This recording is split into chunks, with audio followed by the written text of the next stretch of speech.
Yo, what's going on everyone? It's me, it's Jinsula. I hope you're having a good day and welcome to today's Pokemon Go video. Alright, so we got a plethora of Pokemon Go news that we need to cover. More specifically, we got a bunch of details for the first couple of events in the month of June, as well as all of the details for the next season in Pokemon Go.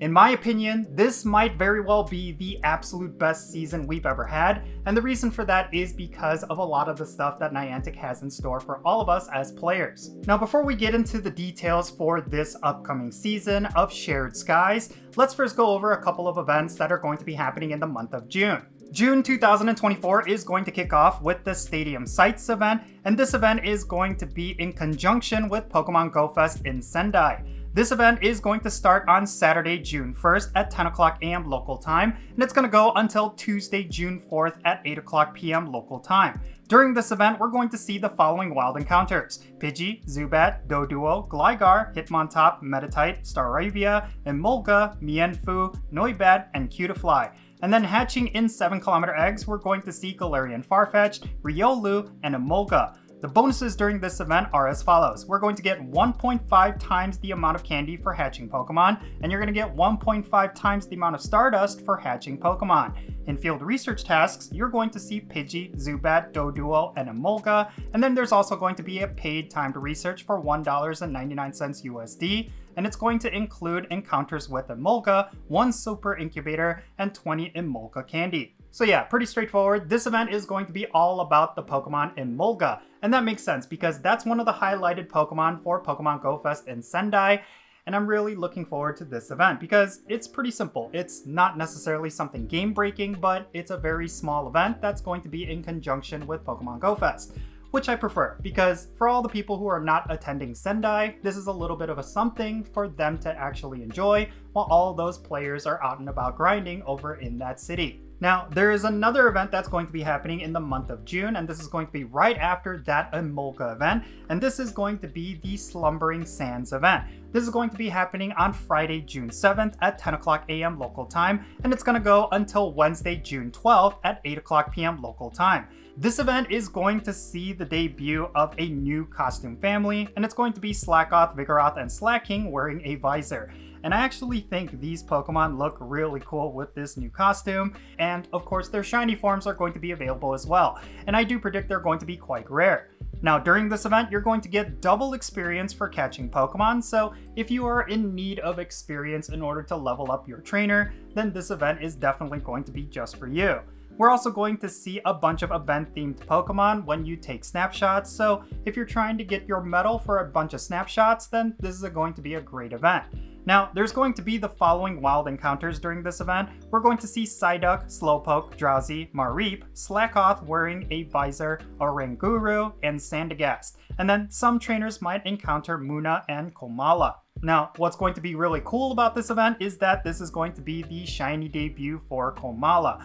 And that Pokemon, I know a lot of players wish it was a regional for the Australia region, but yes, it's going to be available worldwide, and it's going to have its shiny form finally available. Now, when you complete field research tasks during this event, you might encounter Psyduck, Drowsy, Mareep, Slackoth wearing a visor, Oranguru, Sandygast, and Komala, and this is going to be a great way for you to pick up high IVs of any of these Pokemon. There's also going to be a timed research that's going to be all about the Pokemon Go++, so if you have that device, then make sure you complete this timed research because you're going to be able to get a Snorlax wearing a nightcap, Slackoth wearing a visor, as well as Komala.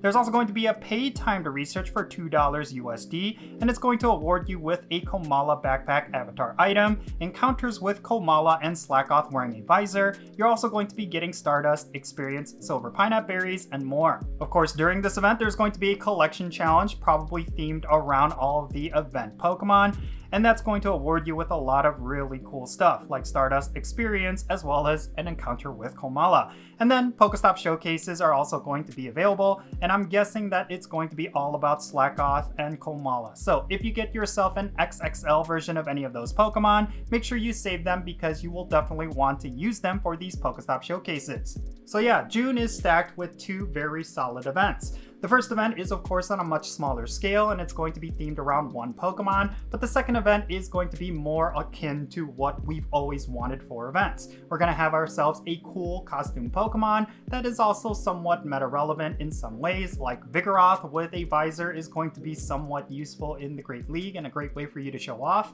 And then of course we got ourselves a shiny debut for actually a very rare Pokemon, because how often do you see Komala in the wild? You really don't. So getting the shiny for this Pokemon is definitely going to be desired. But yeah, with that said, now let's talk about this season of Shared Skies, because I'm really excited about this. I think this could potentially be the best season we've ever had, and I want to talk about why.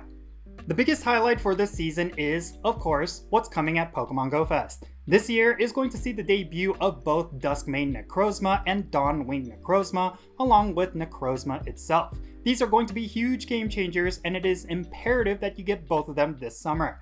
Now, as I mentioned, Necrozma is going to be in raid battles globally throughout this summer as a part of Pokemon Go Fest. Since you need it in order to get the powerful fusions, you should definitely spend any raid passes you have saved up in order to get high IV ones when it is in raids.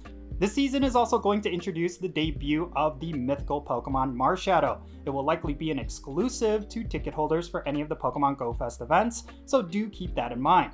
Next, let's talk about the seasonal highlights. There will be a free timed research that will be available monthly throughout this season, and we will also be having Pokestop showcases throughout the season, and they will be happening on every Saturday to Sunday and every Monday to Tuesday. Remember that these showcases provide some of the best rewards in the game, so make sure you participate in every single one of them. Now, here are the community days that will be happening during this season. The first one will be on June 9th, and it is currently slated to feature the pseudo-legendary Pokemon Goomy. The next one will be a Community Day Classic happening on June 22nd, and it is looking to feature the Pokemon Cyndaquil. July Community Day is going to be happening on July 21st, and August Community Day is happening on August 31st. Now, spawning in Research Breakthrough rewards, you could potentially get one of the following Pokemon: Hisuian Growlithe, Larvitar, Audino, Axew, Furfrou, or Jangmo-O. Any of them can be shiny, and some of them are certainly more valuable than others. In particular, Jangmo-O shiny is set to debut during this year's Pokemon Go Fest, so that one is definitely going to be the favorite. Next, let's talk about the Pokemon wild spawns that will be common during this season. In city areas, you will see Magneton, Houndour, Ralts, Skitty, Makuhita, Trubbish, Dedenne, and more. In forest areas, you will see Bellsprout, Ladybug, Sunkern, Linoone, Breloom, Skorupi, Fungus, and more. In mountain areas, you will see Diglett, Shuckle, Slackoth, Vibrava, Excadrill, Dwebble, and Bunnelby, and in beaches and water areas, you will find Poliwhirl, Horsey, Chinchou, Surskit, Finneon, Tympole, and Jellicent. Now within the Northern Hemisphere, you will find Hisuian Growlithe, Skarmory, Trico, Torchic, Mudkip, Clamperl, and Beldum, and in the Southern Hemisphere, players will encounter Scyther, Hisuian Sneasel, Bagon, Turtwig, Chimchar, Piplup, and Bronzor. Next, let's talk about the egg pool. In 2km eggs, you could potentially hatch Shelder, Pichu, Togepi, Smoochum, and Woobat. In 5km eggs, you could hatch Vanillite, Cutiefly, Sprigatito, Fuecoco, and Quaxly. And in the Adventure Sync 5km egg, you can get Gligar, Cranidos, Shieldon, Chingling, and Mantike.